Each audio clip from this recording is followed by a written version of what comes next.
we're back. I'll tell you what, it's been a while. We were actually doing the math. And by math, I mean we were having a couple of drinks and we were talking. And anyway, it's, I think, been over a month since we have actually been live in the Quarantine Cocktail Show from the Blue Monkey Quarantina.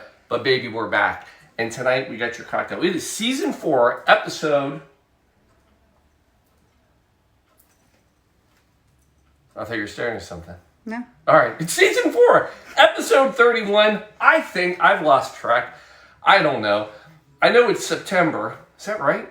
Mm-hmm. Barely. And I know we're doing an early show because we got to take the Max out for his 18th birthday. So, hey, family's first. But right after a cocktail. What a great parent. Anyway, folks, I got this one for you tonight. I know you know all about Jack and Coke, but how about Whiskey and Dew? Yeah, Mountain Dew. So let me tell you how we come up with these ideas. It's a whatever we can find.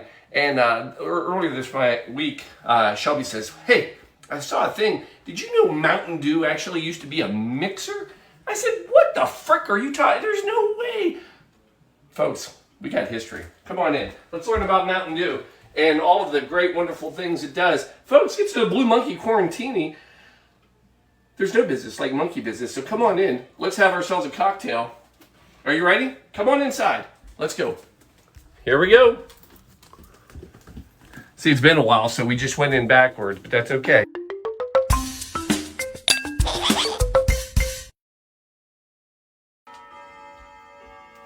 By the chimes outside, that tells me it's time for a cocktail. Actually, it's a little slow, but hey, here we are, season 4, episode 31, and we're bringing you the Quarantine Dew and Whiskey, or the Whiskey Quarantine Dew. I don't know. This is very different. I know we do a lot of historical cocktails.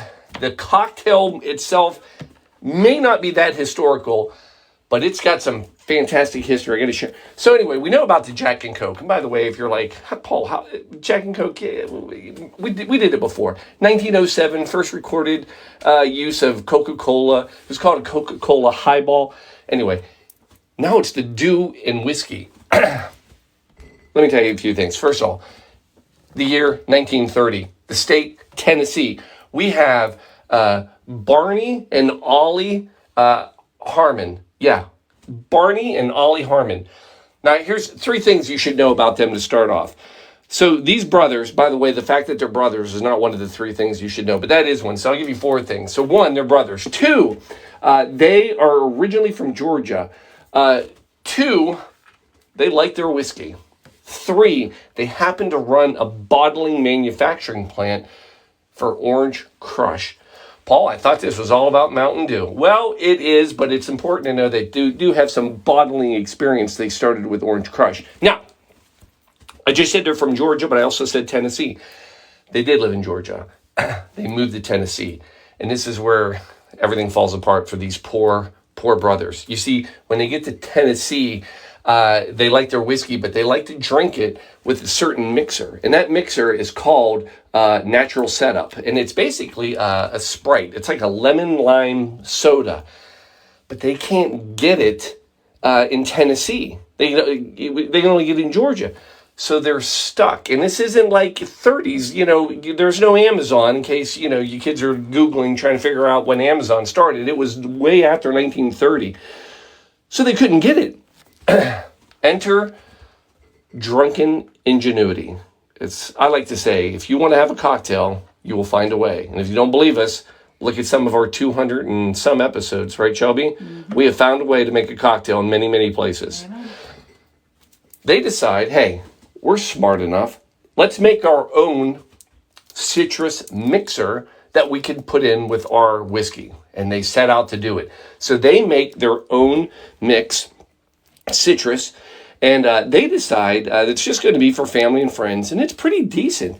And what they do, instead of calling it the natural setup, they call it the personal setup because it's just for family and friends.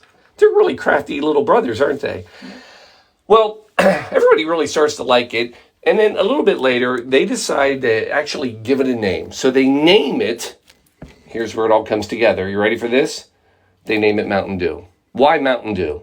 Shelby? Why Mountain Dew? Why Mountain Dew, she asked. I'll tell you why.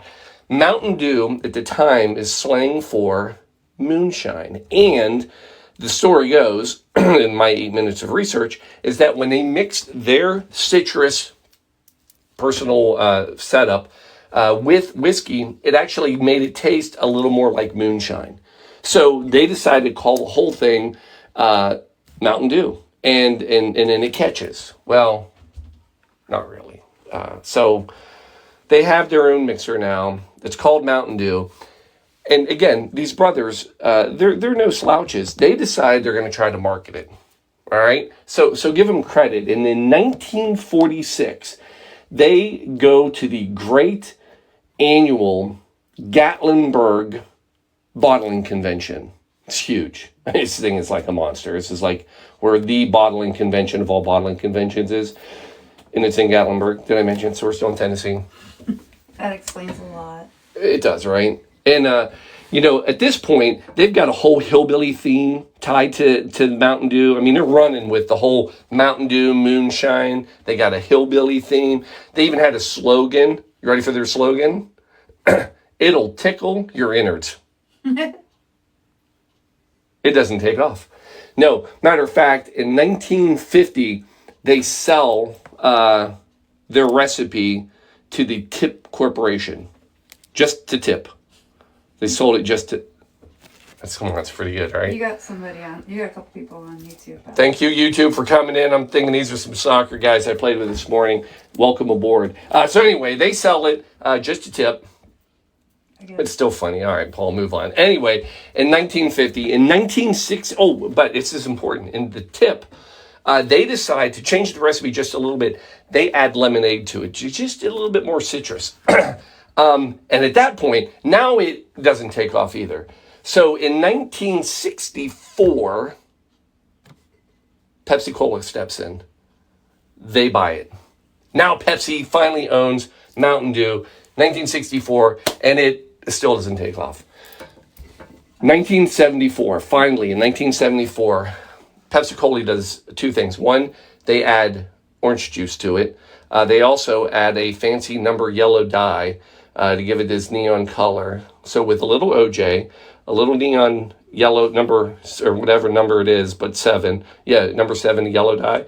And in 1974, they get rid of also the hillbilly, logo, everything like that.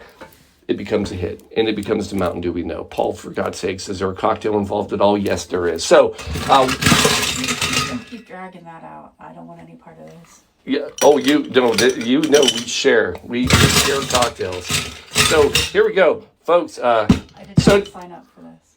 Can you throw the logo up? So that was the original. That's the hillbilly. Yeah. So anyway, that was their whole theme.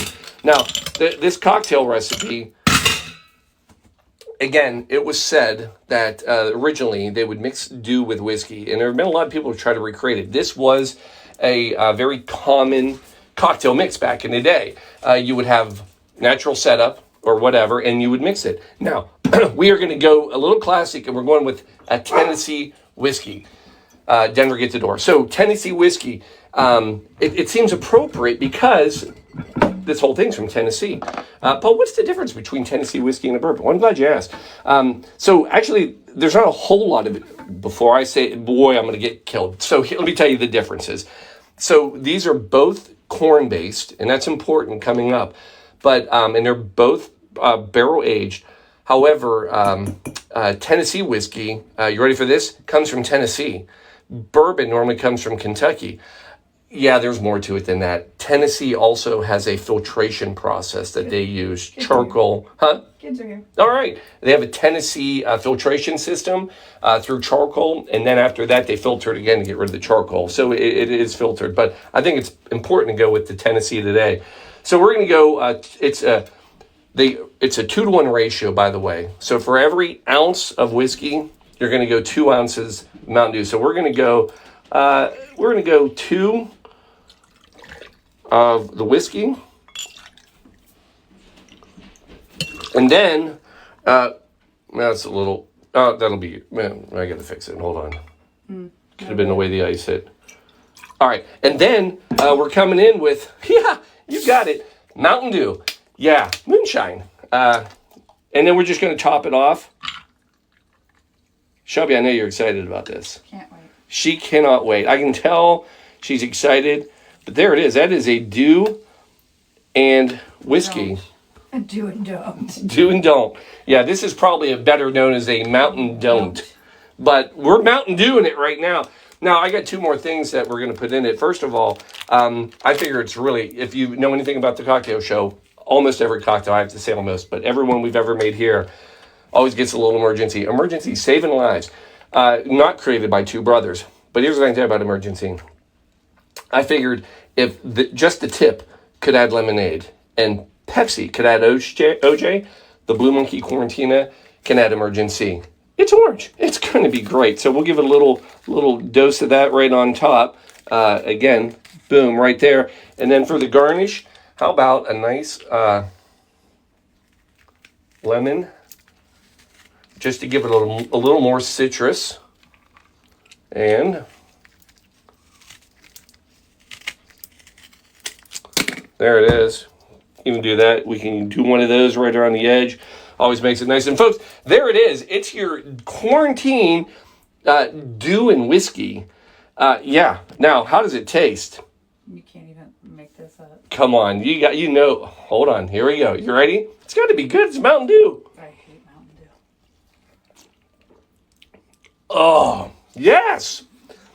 That's not bad. So, I'm going to tell you why this is good. It actually works. Now, I did do my 8 minutes of research. You definitely can try different whiskeys. But most people will say you want to go with a corn-based whiskey. And here's why it kind of works. Is you've got this natural corn fructose syrup. And you've got the corn base. And it really does. You could sell. Oh, I could sell this. I'm telling you. Yeah, there it is. Folks, coming in. Blue Monkey Quarantina, there it is. Doing the do and whiskey. Jeez. There it is. Folks, go get a do. Celebrate. Have yourself a do and whiskey. Tell me what you think. How would I change it? I don't know that I'd change it. I think a 2-to-1 ratio is probably good. Maybe not Mountain Dew. Oh, yeah, you could change it up and not do. You could make it a Mountain Don't. But this is your Mountain Dew. I'm going to leave you with 2 more facts just so you know something. I told you that the Harmon brothers sold this recipe for Mountain Dew, just the tip. Do you know what they sold it for? What? $6.95. Yeah, $6.95 is what they sold a recipe for. It probably tastes better than it does now. It could have. It was probably more natural. They sold it. They were just like, we just want to be able to go buy dinner. Literally, they're like, you can have it. So for $6.95, they sold the whole thing. Last thing I will also share with you, the original Hillbilly, that was their logo. He actually had a name. Shelby, you ready for this? Grandpappy. Aww. He was Grandpappy. And he was retired in 1974. So, to everybody out there, another good year. Do the do, or do a cocktail. Have fun. Oh, important stuff. Do the do. Do the donation. Yes. November 19th, we have our second annual Quarantine Cocktail Telethon. 24 hours of cocktails starting at 8 p.m. on Saturday, November 19th. This is going to be interesting. I'm wondering where this new guy's going. Anyway, we start at 8 p.m. November 19th. 24 hours straight. We're going to make 75 cocktails. That's about 3 cocktails an hour if you're keeping track at home. You can go online, go to the bluemonkeyquarantina.com. I should get that up on the site eventually. And you can go there, and for $250 donation, you pick the cocktail, I'll make it for you, and you are welcome to come here and drink it with me. But if you're not here, we'll give you a toast, we'll cheers, we'll have the red phone out, you can call in, make donations. Anyway, it's a lot of fun. It's a 24-hour test to see if my liver can make it. I made it last year with 50. I'd say I can do 75. So we will see you then. Until then, folks, cheers. We're out. Ching. Love you. See you next week.